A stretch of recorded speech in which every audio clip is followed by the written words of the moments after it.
you guys doing?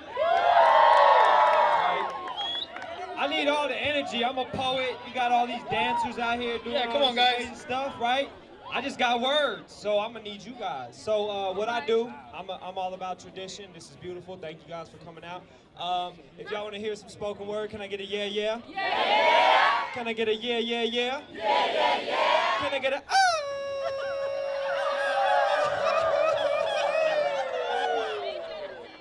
That's what's up. All right, so check it out. I don't have a mic stand, so I'm not gonna use a mic.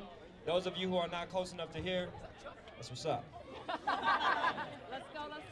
When I was 7 years old, my best friend was this dude named Troy. And Troy and I would spend hours upon hours at the basketball court practicing our fadeaway jump shots and reverse layups.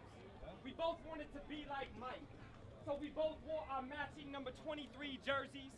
Both tried gliding through the air with our tongues hanging from our mouths. Both had dreams bigger than our neighborhood could contain. I'll never forget, though, how it felt when Troy told me that I couldn't be like Mike because I was white. I never thought us different until that moment. That moment, I wanted to crawl out of my pale skin. That moment, I fully saw the ebony in his. That moment, we became divided. Troy told me that I had to be Larry Bird because that was just the way that it was. When we were 16, we had traded in our arguments on the hoop court for more important things, you know, like chasing girls. One night, we lined up a double date on the east side of town. So we drowned ourselves in cool water cologne, creased up our dicky pants and polo button-ups, used the toothbrush to shine our matching blue and white Pumas with fat laces. Troy's mother said we looked dapper. His older brother, though, cracked jokes calling us ebony and ivory, but still let us ride out in his classic Oldsmobile Cutlass Supreme. We were eastbound, Snoop Dogg rattling in the trunk. We felt like nothing could stop us. Nothing could get in the way of our conquest. Nothing except for the blue and white lights now dancing in our rear view. Troy told me that he was going to run.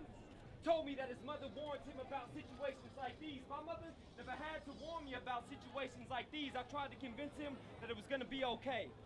While we were sitting on the curb, Troy's wrist cuffed, mine free. Right before they placed him in the backseat of that police car for further questioning, Troy asked me if I remembered that day. That day that we argued on the hoop court.